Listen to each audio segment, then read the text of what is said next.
Yesterday, I went to a birthday party. My friend Jane had her 10th birthday. Her house was decorated with balloons and streamers.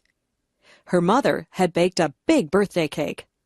The cake had "Happy 10th Birthday, Jane" written on it. There were 10 candles on the cake. Jane blew out the candles and made a wish. I wonder what she wished for. Your wish won't come true if you tell anyone what it was. We sang "Happy Birthday to You." At the party, we played some games. I won one of the games, so I got a prize. We also swam in Jane's swimming pool. Jane opened her gifts. Her gifts were wrapped in bright paper and bows. She got lots of nice gifts. She got some compact discs, some clothes, and some computer games. Jane thanked everyone. We ate a lot of food at Jane's party. We had hot dogs. I put mustard and ketchup on my hot dog. Then we ate cake and ice cream. We had pop to drink.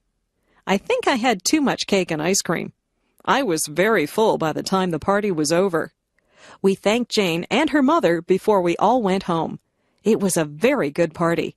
Everyone had a good time. I hope Jane had a happy 10th birthday.